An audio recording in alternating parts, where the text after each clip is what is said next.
Cependant, en faisant mes recherches, j'ai trouvé que j'ai peut-être besoin d'une aide psychologique. Donc, de prendre rendez-vous avec un psychologue. Salut les amis, bienvenue dans cette nouvelle vidéo. Disons, une vidéo qui marque mon retour sur YouTube. Je sais que beaucoup de personnes se posent des questions de savoir, mais pourquoi est-ce que j'avais disparu? Qu'est-ce que je faisais? Genre, je vous ai abandonné. Mais non, quand je vais vous expliquer, vous allez comprendre. Surtout que beaucoup de choses se sont passées dans ma vie. Ah oui, j'ai vécu beaucoup d'expériences durant tout ce temps. Alors mes amis, à partir d'aujourd'hui, je serai bien plus actif sur YouTube, donc ne vous inquiétez plus. Mais avant de rentrer dans le vif du sujet, vous savez, comme d'habitude, on va mettre le générique Storytelling. Bon, pour ceux qui me suivent depuis longtemps, ils savent que moi je travaillais et j'habitais aux Philippines. Bon, là depuis un certain temps, je ne suis plus aux Philippines. J'ai pris mes clics et mes claques et je me suis cassé pour rentrer définitivement au pays en Côte d'Ivoire. Je suis rentré d'une manière même très bizarre. Quand je vais vous expliquer, vous allez mieux comprendre pourquoi je n'étais pas actif sur YouTube. Déjà, Corona a commencé depuis fin 2019, début 2020, si je ne me trompe pas, rectifiement. Et les Philippins, ils ont pris ça de façon très à cœur. C'est-à-dire que les mesures barrières qu'on avait en Europe, aux États-Unis et tout, il n'y avait pas plus strict qu'aux Philippines en fait. Tu ne pouvais pas sortir dans la rue, c'est-à-dire que même pour sortir, tu as besoin d'un papier là. Quarantine passe, si je ne me trompe pas, c'est comme ça qu'ils appelaient. Et on était cloîtrés chez nous à la maison. Au début, ça allait. Au début, en tout cas, bon, il y avait les salles de gym, donc je partais me distraire dans la salle de gym et tout. J'avais également la piscine, donc je partais nager quand je voulais. Donc ces activités-là me permettaient de me détendre.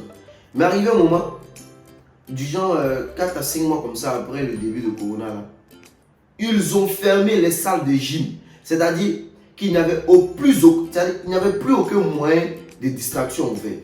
Plus aucun moyen de divertissement si ce n'est la télévision. Donc, est-ce que vous imaginez un peu, si j'étais dans un pays, on va dire un pays francophone, peut-être comme la France ou bien Belgique, etc., et que j'avais assez de potes et tout, peut-être que je n'allais pas trop m'ennuyer. Mais vous savez, moi je suis quelqu'un de très... Je suis toujours dans mon coin. Pour tous ceux qui me connaissent aux Philippines, ils vont vous dire, je suis tout le temps dans mon coin. Genre, c'est pas que je ne suis pas sociable, mais je me sens plus à l'aise quand je suis seul ou quand je suis avec femme. Moi, ma maman m'a dit, Nani, c'est femme qui va te tuer. Donc bref, pour moi, c'était tout le temps la routine. C'est-à-dire, je me réveille le matin, je me connecte sur mon ordinateur, j'ai fini de travailler, je viens cuisiner. Dès que ma nourriture est prête, Netflix, je regarde, je dors. Le lendemain matin, je me réveille, rebelote. Et c'était comme ça chaque jour. Vous savez que rares sont les films sur Netflix que toi, tu vas me dire, puis moi, je vais te dire que je vais encore regarder. Sauf les nouvelles sorties. Il y a regardé tout, même. Il y a un temps même matin, moi, j'avais regardé tous les films de Netflix. Je partais regarder télé-réalité à un documentaire. Moi, mais ça m'étonnait. Arrivé un moment, ça commençait à devenir trop pour moi. Je me sentais trop à l'étroit en fait. Parce que tu ne peux pas sortir. Tout ce que tu veux faire, c'est à la maison. Tu as besoin de nourriture. Les restaurants n'étaient pas autorisés à ouvrir. Donc, si tu as besoin de nourriture, tu commandes ta nourriture en ligne, le livreur il vient te livrer. C'est-à-dire que tu ne peux pas sortir, tu ne peux rien faire. Je m'ennuyais de ouf. Mais je me suis rappelé qu'il y a un proverbe chinois qui dit Nyane nyane pleut. Un début pleut, ça veut dire quand c'est dû, sur le dû avance. Bref, mais pourquoi on va se mentir? Peut-être que je le dis sur le ton de l'ironie, mais arrivé un moment, j'ai failli devenir fou. Parce que je me surprenais moi-même à parler, genre, je me surprenais à me parler à moi-même en fait. Genre, souvent, je suis assis et puis je suis en train de parler, moi-même je réponds, et puis ça peut durer peut-être 2-3 minutes comme ça avant que je me prenne conscience que je suis en train de me parler à moi-même. Donc, pour moi, ça va être bizarre. Donc, je me rends sur Internet et puis je commence à chercher pour avoir les informations relatives à ce genre de comportement-là. Et je vois que on me dit qu'aux Philippines, le nombre comment on appelle ça même là, de demandes psychologiques ont multiplié par 24. Le nombre de personnes qui demandaient des aides psychologiques.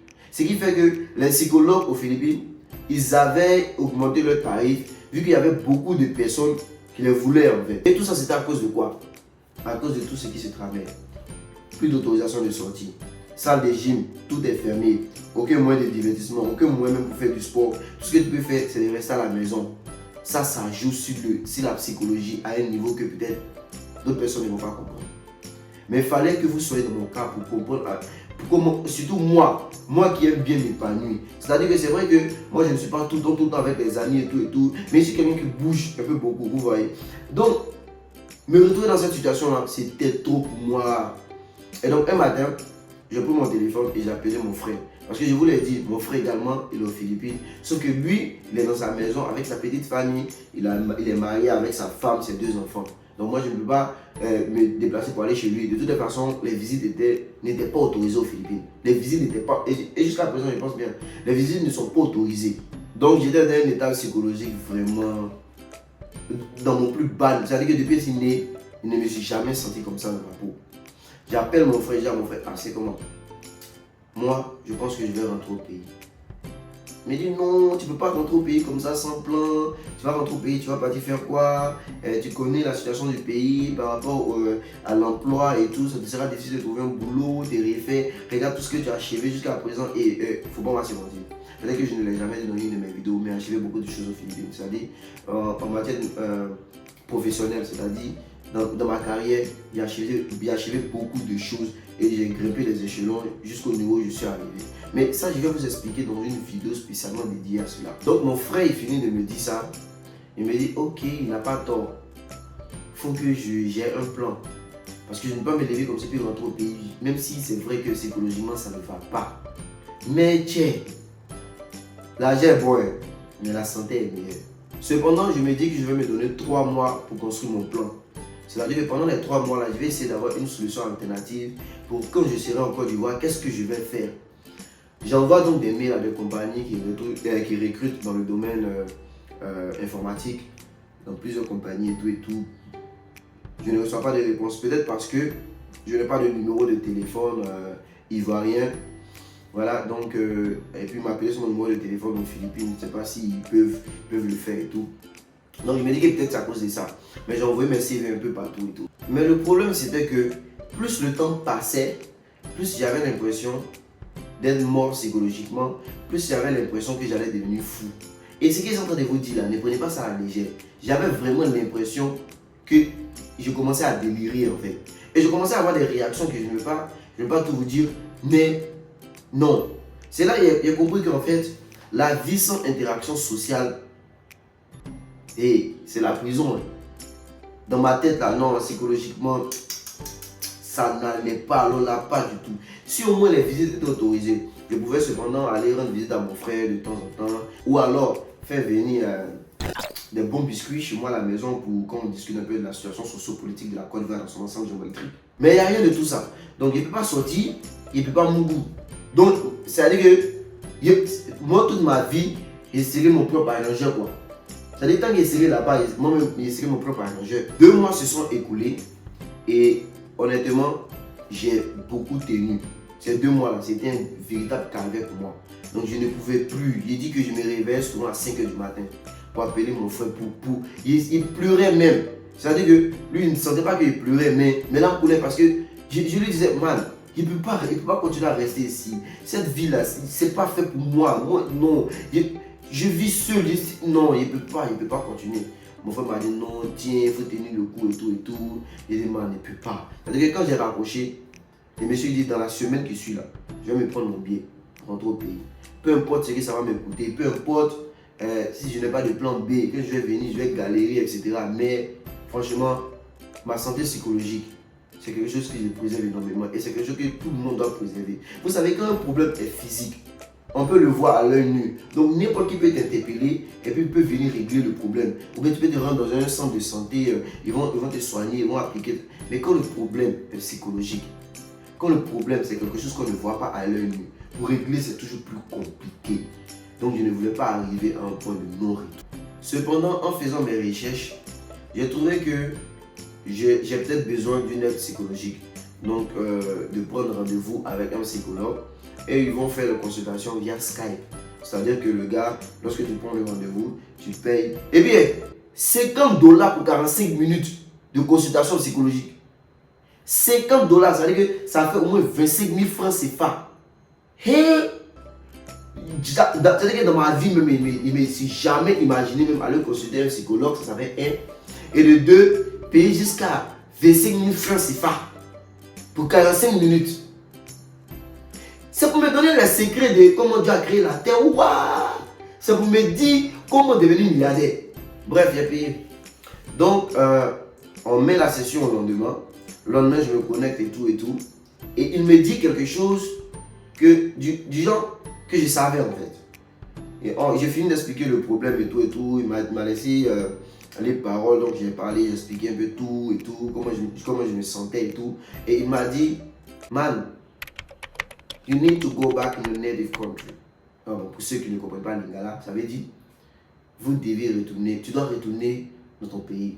Tu as besoin de ça en fait. C'est-à-dire que pour ma santé psychologique, lui-même m'a conseillé de rentrer au pays, même si c'est pendant 2-3 mois, mais quand même de rentrer au pays.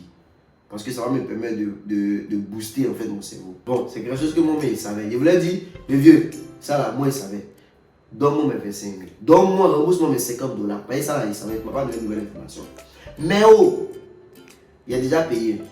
Donc le gars, on finit la session. C'est-à-dire que 45 minutes, c'est moi qui ai parlé pendant au moins 42 minutes, 43 minutes. Lui a parlé seulement pendant 10 minutes pour me dire, rentre au pays, ça va te faire du bien pour ta santé mentale.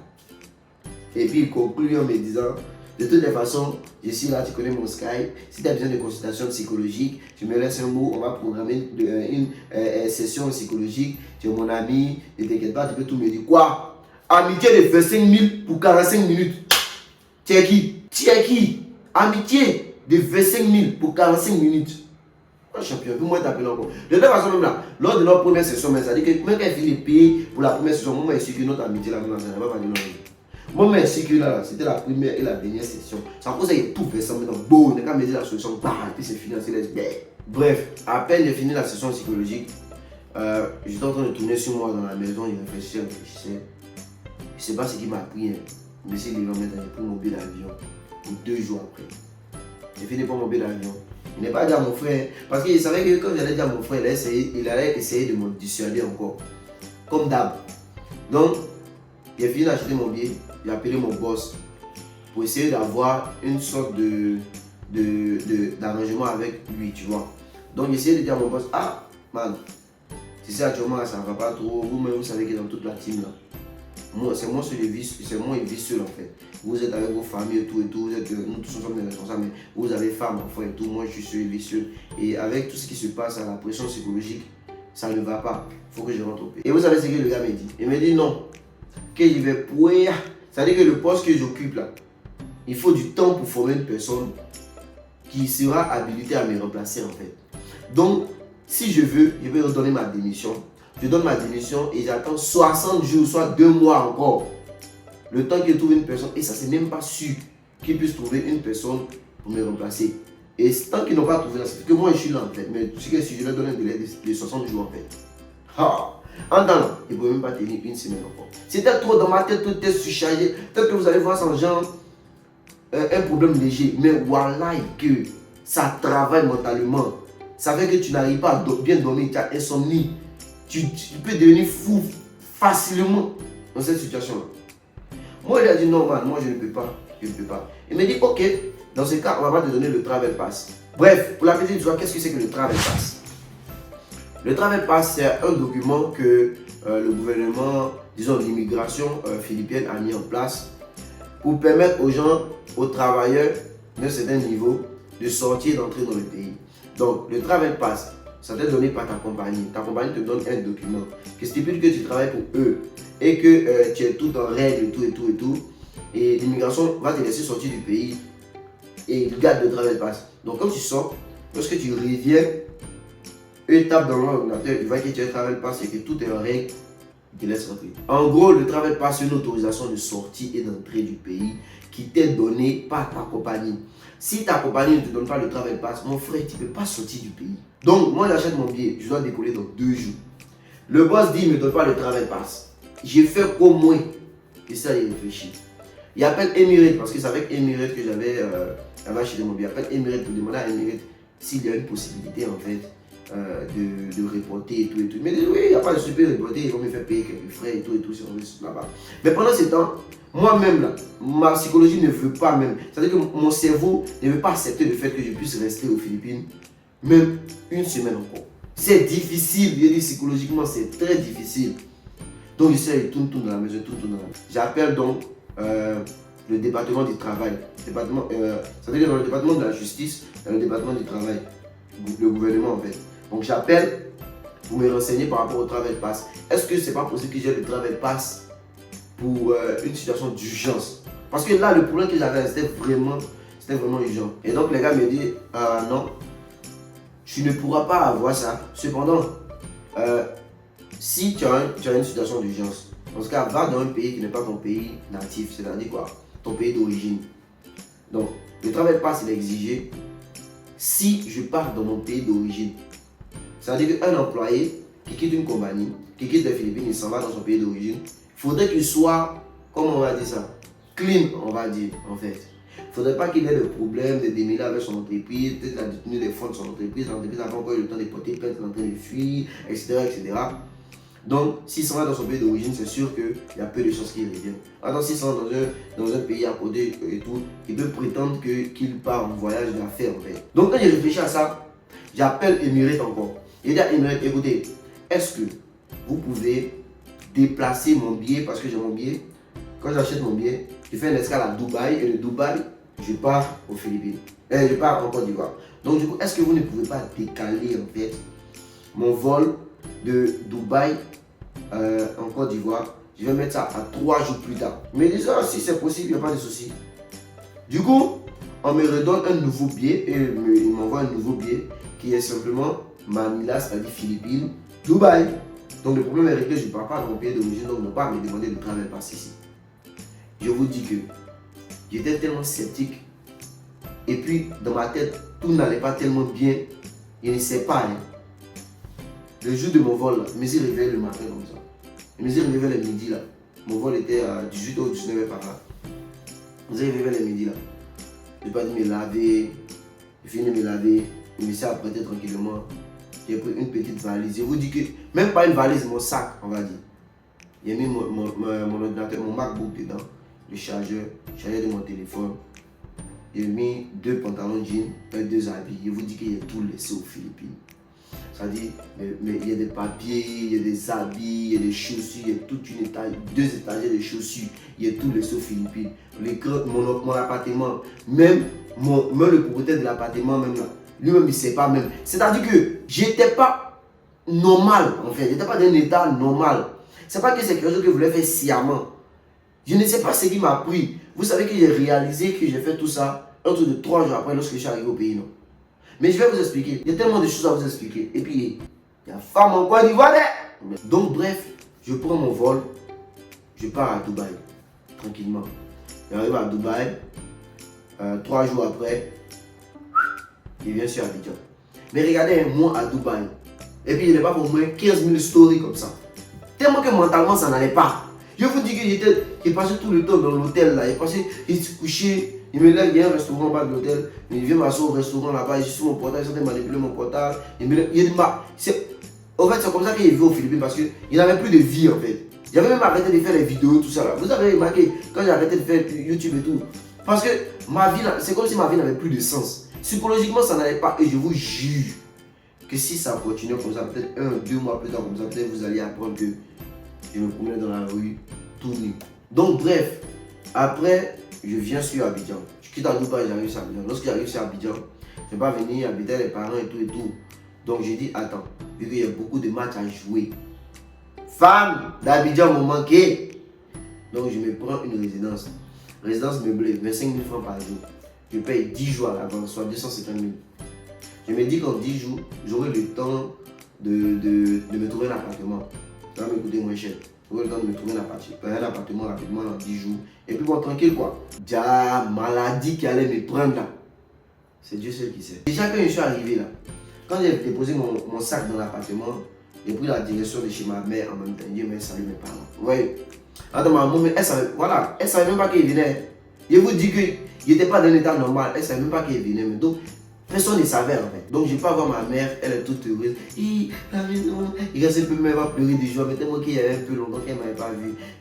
Et salut mon vieux et tout et tout et tout. Et bon, actuellement, je crèche chez un de mes potes là. Parce que ses parents ne sont pas là et tout et tout. Non, c'est faux. Il a loué résidence. Tellement qu'il y avait besoin des filles là. Hey. Donc j'ai fini de saluer mes parents et tout, à la tombée de la nuit, je prends mon taxi, je dois me retourner dans ma résidence. La première chose que j'ai acheté en Côte d'Ivoire, la première chose que j'ai acheté étant en Côte d'Ivoire, c'est-à-dire quand il venait, quand il était chez mes parents, il venait. Puis que la résidence qu'il avait pris là, c'était à 1,8e tranche. Donc pour ceux qui connaissent, quand il venait là, il y a une pharmacie à 1,8e tranche, on appelle ça pharmacie des arômes ou bien pharmacie des rhums là. Je ne sais pas trop. Je ne sais pas dans la pharmacie là. Des paquets de préservatifs, un lubrifiant. Ya, je ne suis pas venu pour m'amuser. Je ne suis pas venu pour m'amuser. J'ai fini d'acheter mes outils de combat. J'ai pas eu dans ma résidence. Et une fois que je me suis assis comme ça, quand il soufflait un peu quoi, j'ai senti que ouais, je suis au pays maintenant. Et puis mon portable en même temps. Mon âme de combat le plus redoutable. Instagram. Il y a des filles, jolies filles comme ça qui m'écrivaient sur Instagram, ils ne répondaient pas. Les frères se disaient que non, peut-être qu'il les fait mal. C'est pas ça.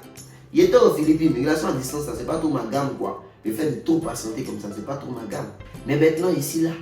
Donc, on va essayer de rentrer dans toutes les invitations des messages. Ah, mais ça, ils envoient même depuis combien d'années, même là, moi, il met sur le profil de la fémère, regardez. Bien bonne en chaîne là, avec tout ce qu'il faut là où il faut là.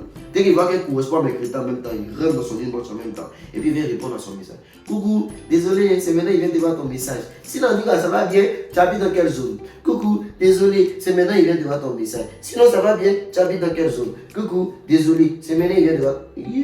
Bref, c'est maintenant que commence mon aventure en Côte d'Ivoire. C'est-à-dire que je n'avais aucune notion de comment est-ce que ma carrière professionnelle allait se dérouler. Comment est-ce que j'allais croiser certains problèmes. Comment est-ce que certaines filles allaient me mettre dans certains problèmes. C'est-à-dire qu'il y a tellement d'histoires que j'ai à vous raconter, mais ça sera dans une prochaine vidéo. En attendant, n'oubliez pas qu'il y a un proverbe sri-lankais qui dit Etunwa ici en Aoti Pratouke. Ça veut dire, on ne se sent mieux que lorsqu'on est chez soi. Mais être chez soi et être quoi? Il n'y a qu'une fille aux grosses fesses qui peut nous dire quoi? Mansi.